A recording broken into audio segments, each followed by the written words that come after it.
नमस्कार विद्यार्थी मित्रांनो, आज आपण बघणार आहोत change the voice, active voice to passive voice.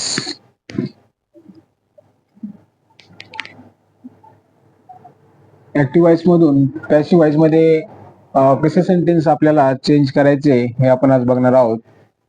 त्याच्या अगोदर प्रोनाउन जे आहेत ऍक्टिव्ह व्हॉइस मधून पॅसिव्ह व्हॉइस मध्ये करताना त्यांच्यामध्ये कोणता बदल होतोय ते लक्षात घेणं गरजेचं आहे. बघा, आय असेल तर मी, ही असेल तर हिम, सी असेल तर हर, दे असेल तर देम, वी असेल तर अस, यू असेल तर यू मध्येच राहणार, इट्स इटच.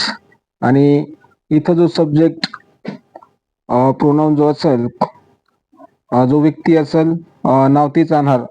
मुलाचं असेल राम, रामच राहणार. मुलीचं नाव असेल कोणतंही तीच राहणार. त्याच्यामध्ये लक्षात ठेवण्यासारखं म्हणजे बघा, हे सूत्र खूप महत्वाचं आहे. सर्व चेंज द व्हॉइस जे आहे ऍक्टिव्ह व्हॉइस मधून पॅसिव्ह व्हॉइस करताना हे ऍक्टिव्ह व्हॉइसचे सूत्र आहे. सर्व दिलेले सेंटेन्स जे आहेत ऍक्टिव्ह व्हॉइसचे या सूत्राप्रमाणे राहणार आहेत आणि आपल्याला रूपांतरित चेंज करायचे ह्या दिलेल्या सूत्रामध्ये. बघा, दोघांमध्ये काय फरक दिसतोय. ऍक्टिव्ह व्हॉइसचे बघा, जे सूत्र आहे एस प्लस एच व्ही म्हणजे हेल्पिंग वर्ब प्लस व्ही म्हणजे मेन वर्ब प्लस ऑब्जेक्ट, हे आहे ऍक्टिव्ह व्हॉइस. आता पॅसिव्ह व्हॉइस मध्ये बघा काय चेंज झाले. सुरुवातीला काय घेतले आपण, ऑब्जेक्ट. जे शेवटला होतं ते सुरुवातीला आलेलं आहे. त्याच्यानंतर हेल्पिंग वर्ब, हेल्पिंग वर्ब दोन नंबरला इथं सुद्धा आहे. त्याच्यानंतर इथं व्ही आहे नंबर 3 ला, इथं सुद्धा व्हीच म्हणजे वर्बच आहे. पण इथं ऍक्टिव्ह व्हॉइस मध्ये वर्ब हे कोणत्याही फॉर्म मध्ये असू द्या, कोणत्याही रूपामध्ये असू द्या, त्याचं पॅसिव्ह व्हॉइस करताना आपल्याला V3 करावंच लागणार आहे. V3 हे कंपल्सरी आहे. त्याच्यामुळं इथं V3 फिक्स आहे. त्याच्यानंतर बाय, सब्जेक्ट लिहिण्याच्या अगोदर आपल्याला बाय घेणं कंपल्सरीच आहे. बाय, त्याच्यानंतर सब्जेक्ट म्हणजे ऑब्जेक्ट जे आहे आपण सुरुवातीला घेतलेला आहे आणि सुरुवातीला सब्जेक्ट हा शेवटी टाकलेला आहे. अशा प्रकारे हे सूत्र तयार झालेलं आहे. हे सूत्र सर्वांनी पाठ करायचंय, याच्यानुसार सर्व वाक्य रचना होणार आहे.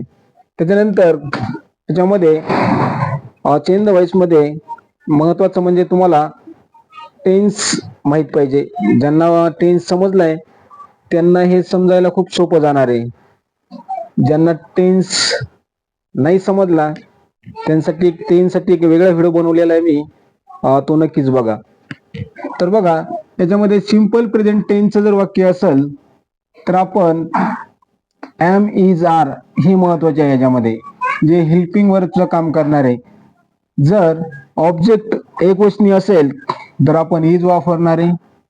ऑब्जेक्ट अनेक वचनात असेल तर आर वापरणार आहे. त्यानंतर प्रेझेंट प्रोग्रेसिव्ह किंवा प्रेझेंट कंटिन्यू टेन्स सुद्धा म्हणतोय आपण. याच्यामध्ये एम इज आर हेच आहे एम इज आर, पण याला आपल्याला बीइंग जोडावं लागणार आहे. Am is are plus being. बाकी सर्व सूत्र सारखीच राहणार आहे. त्यातला फक्त चेंज जो आहे तोच मी इथं लिहिलेला आहे. हा एवढा लक्षात घेतला तुम्ही तर तुमच्या सहज लक्षात बसणार आहे. त्याच्यानंतर प्रेझेंट परफेक्ट टेन्स मध्ये हॅव, हॅज लक्षात घ्यायचंय तुम्ही आणि प्लस त्याला आपण बीन जोडणार आहे.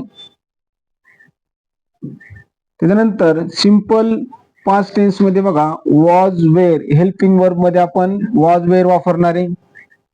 जर आपलं ऑब्जेक्ट एकवचनी असेल तर वॉज घेणार आहे, ऑब्जेक्ट अनेक वचनी असेल तर वेअर वापरणार आहे. त्याच्यानंतर पास्ट प्रोग्रेसिव्ह किंवा पास्ट कंटिन्यू टेन्स मध्ये वॉज वेअरच आहे, पण वॉज वेअर दोन्हीपैकी जे योग्य असेल ते त्यासोबत आपल्याला बिंग हा शब्द जोडायचा आहे. त्याच्यानंतर पास्ट परफेक्ट टेन्स मध्ये हॅड प्लस बीन म्हणजे हॅड सोबत तुम्हाला बीन घेणे. आणि मॉनोलॉग जे आहेत त्यासाठी उदाहरणार्थ कॅन असेल, कुड असेल, वुड असेल, मे असेल, जे काही आलेलं असेल त्यासोबत आपल्याला बी वापरायचंय. तर अशा प्रकारे हे सर्व चेंजेस जे आहेत हे अगोदर एकदा लक्षात घ्या तुम्ही. आता आपण प्रत्येक काळानुसार टेन्स वाईज प्रत्येकाचं उदाहरण घेऊ, त्यावेळेस तुम्हाला आणखीन याच्यामध्ये समजेल. आता काही आपण उदाहरणं बघू जे ऍक्टिव्ह व्हॉइस मधून पॅसिव्ह व्हॉइस कसे केले जाते ते. बघा, simple present tense. Simple present टेन्सचं जर वाक्य असेल तर आपण त्याला पॅसिव्ह व्हॉइस मध्ये कसं करणार आहे. She makes cakes. त्याच्यामध्ये बघा आपल्याला सूत्र दिलेलं आहे, या सूत्रामध्ये मांडणी करून घ्यायची. सुरुवातीला ऑब्जेक्ट दिलेल्या वाक्यामध्ये ऑब्जेक्ट बघायचा कोणता येतं. हा आहे सब्जेक्ट, हे वर्ब आणि हा ऑब्जेक्ट. सुरुवातीला ऑब्जेक्ट लिहायचे आपल्याला, तर केक्स. आता केक आणि केक्स, केक म्हणजे एक आणि केक्स अनेक वचन आहे. अनेक वचन असल्यामुळे आपण आर घेणार आहोत. Cakes are. ऑब्जेक्ट घेतले केक्स, एम इज आर पैकी अनेक वचन असल्यामुळे आपण आर घेतलेलं आहे. त्याच्यानंतर V3 म्हणजे क्रियापदाचं तिसरं रूप. क्रियापद आपलं मेक आहे, तर मेकचं V3 जे आहे मेड. मेड बाय जशा तसंच घेणारे आपण. आणि सब्जेक्ट सीच आपण अगोदरच बघितलं होतं, सीच हर. अशा प्रकारे सिंपल प्रेझेंट टेन्सचं जर वाक्य असेल तर आपण पॅसिव्ह व्हॉइस मध्ये करताना दिलेल्या सूत्रामध्ये मांडणी करून सहज ते सोडवू शकतो. त्याच्यानंतर सिंपल पास्ट टेन्स. जर सिंपल पास्ट टेन्सचं दिलेलं सेंटेन्स असेल ऍक्टिव्ह व्हायचं, तर त्याचं रूपांतर पॅसिव्ह व्हॉइस मध्ये करताना बघा सुरुवातीला ऑब्जेक्ट मांडून घ्यायचंय. आता ऑब्जेक्ट याच्यामध्ये अ सॉन्ग हे ऑब्जेक्ट आहे, सॅंग हे वर्ब आणि आय हे सब्जेक्ट. तर सुरुवातीला ऑब्जेक्ट घ्यायचे अ सॉन्ग. A song. त्याच्यानंतर वाज वेअर दोन्ही पैकी जे सुटेबल असेल ते घ्यायचे आपल्याला. अ सॉन्ग म्हणजे एकच गाणं आहे. इथं जर सॉंग्स असतं तर आपण वेर घेतलं असतं, पण अ सॉन्ग असल्यामुळे फक्त आपण वॉज घेणार, कारण अ सॉन्ग म्हणजे एकच गाणं आहे. अ सॉन्ग वॉज. V3 घ्यायचे. आता क्रियापद सॅंग म्हणजे V2 सिंगचं दुसरं रूप वापरलेलं इथं सिंपल पास्ट टेन्स असल्यामुळं. तर सिंगचं V3 जे आहे सिंग सॅंग संग. अ सॉन्ग वॉज संग बाय. आता सब्जेक्ट जो आहे, सब्जेक्ट कोणता आहे आपला आय. आयचं बघितलं आपण, आय जर असेल तर आपण पॅसिव्ह व्हॉइस मध्ये करताना त्याचं मी करतोय. तर आपलं सेंटेन्स बघा, a song was sung by me. अशा प्रकारे पॅसिव्ह व्हॉइस मध्ये त्याची रचना झालेली. त्याच्यानंतर प्रेझेंट प्रोग्रेसिव्ह टेन्स जर असेल, म्हणजे प्रेझेंट कंटिन्यूस टेन्स असेल, प्रेझेंट प्रोग्रेसिव्ह टेन्सचं वाक्य असेल दिलेलं, तर त्याचं पॅसिव्ह व्हॉइस कशा प्रकारे करायचे बघा. He is writing a story. सुरुवातीला ऑब्जेक्ट ओळखायचे कोणता आहे सेंटेन्स मध्ये, अ स्टोरी आहे. रायटिंग V4 मध्ये आहे इथं. इज हेल्पिंग वर्ब आणि ही हा सब्जेक्ट आहे. तर सुरुवातीला दिलेल्या सूत्राप्रमाणे मांडून घ्या. ओ म्हणजे ऑब्जेक्ट. आता ऑब्जेक्ट आपल्याला इथं अ स्टोरी आहे. A story. आता हेल्पिंग वर्ब जे यूज करायचे आपल्याला, अ स्टोरी म्हणजे एकच स्टोरी असल्यामुळं इज वापरावं लागेल. त्याच्यानंतर आपण बघितले सूत्रामध्ये am is are helping verb आणि प्लस आपल्याला बिंग शब्द घ्यायचा आहे, कारण टेन्स प्रेझेंट कंटिन्यू टेन्स आहे त्याच्यामुळं. A story is Bing. आता V3 बघा क्रियापदाचं तिसरं रूप. रायटिंग इथं V4 मध्ये आहे. इकडं कोणत्याही फॉर्म मध्ये असू दे, आपल्याला इकडं फिक्स पॅसिव्ह व्हॉइस मध्ये करताना V3 मध्येच करावं लागतंय. त्याच्यामुळं a story is being written by. Subject काय ही, हीच हिम. By him. अशा प्रकारे प्रेझेंट प्रोग्रेसिव्ह किंवा प्रेझेंट कंटिन्यू टेन्स जर असेल तर दिलेल्या सूत्रामध्ये मान्य करून आपण ते उदाहरण सहज सोडू शकतो. त्याच्यानंतर पास्ट प्रोग्रेसिव्ह टेन्स बघा. Past continue tense. आता he was writing a story. याच्यामध्ये परत ऑब्जेक्ट बघा. स्टोरी जी आता इथं म्हणजे अनेक वचनामध्ये हे झालं आपलं ऑब्जेक्ट. रायटिंग हे V4 मध्ये इथं. वॉज हेल्पिंग वर्ब आणि ही हा सब्जेक्ट. तर सुरुवातीला ऑब्जेक्ट कोणते दिले याचे आपल्याला स्टोरीज. स्टोरीज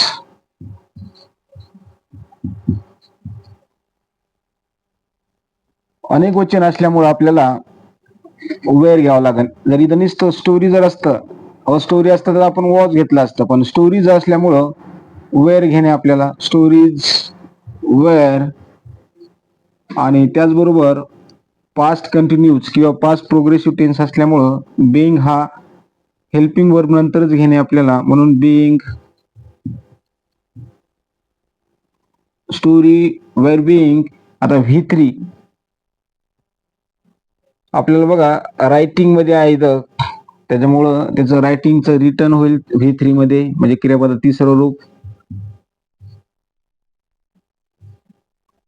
रिटर्न मध्ये होईल. आणि त्याच्यानंतर बाय सब्जेक्ट कोणता आहे आपला ही. By him. बघा story were being written by him. त्याच्यानंतर प्रेझेंट परफेक्ट टेन्स जर वाक्य असेल तर त्यावेळेस आपण कशा प्रकारे ते सोडवणार बघा. दिलेल्या सूत्रामध्ये मांडणी करायची आपल्याला. I have written a story. Object लिहून घ्या अगोदर. अ स्टोरी ऑब्जेक्ट आहे. रिटन हे वर्ब, हेल्पिंग वर्ब आणि सब्जेक्ट. तर अ स्टोरी, आता अ स्टोरी आहे. ज्यावेळेस एकच स्टोरी म्हणजे एक वचनाविषयी आपण बोलणार आहे किंवा लिहिणार आहे त्यावेळेस आपण हॅज वापरणार आहे. आणि जर अनेक वचन असेल तर हॅव घेणार आहे. त्याच्यामुळं एकच स्टोरी असल्यामुळं अ स्टोरी, त्याच्यामुळे आपण इथं हॅज घेणार आहे. A story has. पण प्रेझेंट परफेक्ट टेन्स असल्यामुळे आपल्याला बीन शब्द हा त्याला जोडणे हेल्पिंग वर्ब नंतर. मग अ स्टोरी हॅज बीन क्रियापदाचं तिसरं रूप बघा. रिटर्न ऑलरेडी इकडे रिटर्न आहेच, इथे आपल्याला रिटर्नच घेणे. A story has been written by subject बघा काय तर आय. आयचा आपण इकडं पॅसिव्ह वाईज मध्ये मी करणार आहे. A story has been written by me. अशा प्रकारे त्याची वाक्य रचना झालेली आहे.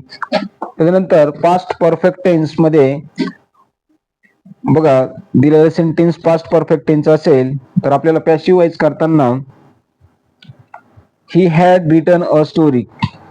स्टोरी जे आहे अनेक वचने, हे झालं आपलं ऑब्जेक्ट. रिटन हे वर्ब, हॅड हेल्पिंग वर्ब आणि ही हा सब्जेक्ट. ऑब्जेक्ट मांडून घ्या स्टोरीज. स्टोरीज लिहिल्यानंतर आता आपल्याला याला हॅड फिक्स आहे, एक वचन असो किंवा अनेक वचन असो. स्टोरीज हॅड पास्ट परफेक्ट असल्यामुळं बिन शब्द घेणे. Stories had bin. V3 बघा काय रिटर्न, ऑलरेडी रिटर्नच आहे. रिटर्न बाय सब्जेक्ट काय ही, हिच आपण हिम केले. इम्परेटिव्ह सेंटेन्स मध्ये बघा आज्ञार्थी वाक्यामध्ये सूत्र दिलेले आपल्याला. लेट प्लस ऑब्जेक्ट प्लस बी प्लस V3. म्हणजे लेट घेणे सुरुवातीलाच, लेट शब्दाने सुरुवात करायची. आज्ञा आधारित वाक्य जे आहेत imperative sentence. Call the police हे सेंटेन्स दिलेलं आपल्याला. सुरुवात लेट ऑब्जेक्ट दिलेल्या सेंटेन्स मध्ये बघा object the police. Let the police, त्याच्यानंतर बी घेणे आपल्याला, आणि V3 याच्यामध्ये बघा व्ही जे आहे कॉल, कॉलचं V3 कॉल्ड. जेवढे बी इम्परेटिव्ह सेंटेन्स आहे त्याची सुरुवात क्रियापदानेच होणार आहे. त्याच्यानंतर दुसरं बघा चेंज द व्हॉइस, याच्यामध्ये सुद्धा सुरुवातीला लेट घ्या, लेट ऑब्जेक्ट द व्हॉइस, त्याच्यानंतर बी आणि क्रियापद जे आहे चेंज त्याला V3 मध्ये रूपांतर. अशा प्रकारे इम्परेटिव्ह सेंटेन्स बघितलेत आपण. आता बघा मॉडल ऑक्झिलरी जे आहेत सहाय्यकारी क्रियापद मध्ये ऍक्टिव्ह व्हायचं पॅसिव्ह व्हायचं कसं करायचं आपल्याला सूत्र दिलेलं ऑलरेडी. ऑब्जेक्ट घ्यायचं आहे a letter, a letter object घेतल्यानंतर मॉडल ऑक्झिलरी घेणे आपल्याला. मॉडल ऑक्झिलरी जे आहे कॅन आहे, दिलेल्या वाक्यामध्ये जे मॉडल ऑक्झिलरी आहे तेच घ्यायचे आपल्याला. अ लेटर कॅन, त्याच्यानंतर बी यूज करणे आपल्याला compulsory, a letter can be. आता क्रियापदाचं तिसरं रूप करायचे. क्रियापद याच्यात राईट आहे, रिटर्न बाय सब्जेक्ट ही, तर बाय हिम. अशा प्रकारे a letter can be written by him. त्याच्यानंतर दुसरं सेंटेन्स बघा, she could eat a mango. परत ऑब्जेक्ट त्याच्यामध्ये अ मँगो, इट हे वर्ब, कुल्ड हे मॉडल ऑक्झिलरी आणि सी हे सब्जेक्ट. सुरुवातीला ऑब्जेक्ट घ्यायचे आपल्याला अ मँगो,